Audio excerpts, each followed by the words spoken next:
কার্তিক মাসের শ্রেষ্ঠ লীলা হলো শ্রীকৃষ্ণের রাসলীলা। বিষ্ণু পুরাণে এই শারদ রাসের বর্ণনা উল্লেখ আছে। কৃষ্ণ গোপিনীদের সঙ্গে হলিলশীল নৃত্য করেছিলেন, এটাকেই রাসলীলা বলা হয়। রাস কথাটির অর্থ হলো একটি নৃত্য বিশেষ। শ্রীমদ্ ভগবতের মতে শ্রীকৃষ্ণ যোগমায়াকে সমীপে গ্রহণ করেই রাস অনুষ্ঠান করেছিলেন।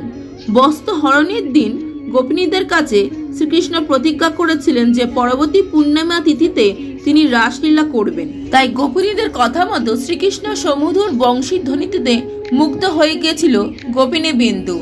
আপন আপন কর্ম পরিত্যাগ করে বৃন্দাবনে উপস্থিত হয়েছিলেন এবং শ্রীকৃষ্ণের চরণে নিজেদের সমর্পণ করেছিলেন।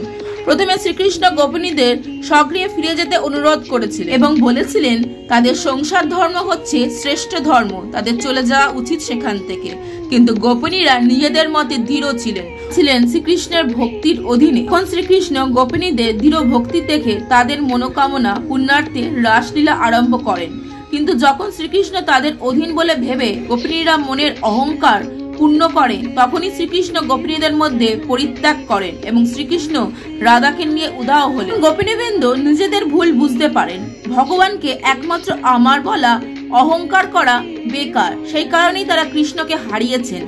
যেহেতু শ্রীকৃষ্ণ ত্রিজগতের প্রতি, তাই তাকে কোনো মায়া বন্ধনে বেঁধে রাখা যায় না। তখন গোপিনীবৃন্দু একাগ্র চিত্রে শ্রীকৃষ্ণের স্তুতি জয়গান শুরু করলেন। শ্রীকৃষ্ণ ভক্তের ভক্তিতে সন্তুষ্ট হয়ে তাদের কাছে ফিরে আসলেন। গোপিনীদের মানব জীবনের পরমার্থ বুঝিয়ে দিয়ে তাদের অন্তর পরিশুদ্ধ করেন। গোপিনীদের ইচ্ছাকে তিনি সম্মান জানিয়ে যতজন গোপিনী ততজন কৃষ্ণ হয়ে গোপিনীদের মনের অভিলাষ পূর্ণ করেছিলেন। আর গোপিনীবৃন্দরাও জাগতিক ক্লেশ থেকে মুক্তিলাভ পেয়েছিলেন। এই নৃত্যই জগতের রাস উৎসব নামে পরিচিত হয়। তাই কার্তিক মাসের শারদ পূর্ণিমা রাস উৎসব নামে পরিচিত হয়। কার্তিক মাসের এই পূর্ণিমার রাতে যে কৃষ্ণকে ভক্তি সহকারে ডেকে থাকেন, প্রার্থনা করেন, জপ করেন, অবশ্যই শ্রীকৃষ্ণ তার ডাকে সাড়া দেন, তার সকল মনস্কামনা পূর্ণ করেন। যতই কাজ থাকুক, রাতে শ্রীকৃষ্ণের চরণে একটি ঘিয়ের প্রদীপ জ্বালিয়ে শ্রীকৃষ্ণায় বাসুদেবায় হরয়ে পরমাত্মানে প্রণতক্লেশনাশায় গোবিন্দায় নমো নমো এই মন্ত্রটি 21 বার বা একবার, পারলে 108 বার জপ করবেন। মন্ত্রটি এত শক্তিশালী, যখনই আপনি বিপদে পড়বেন এই মন্ত্রটি জপ করতে থাকবেন, দেখবেন শ্রীকৃষ্ণ আপনাকে সকল বিপদ থেকে উদ্ধার করবে। কার্তিক মাসে প্রদীপদান হচ্ছে জীবনের শ্রেষ্ঠ কর্ম, তাই অবশ্যই আজকে 3টে প্রদীপ জ্বালাবেন।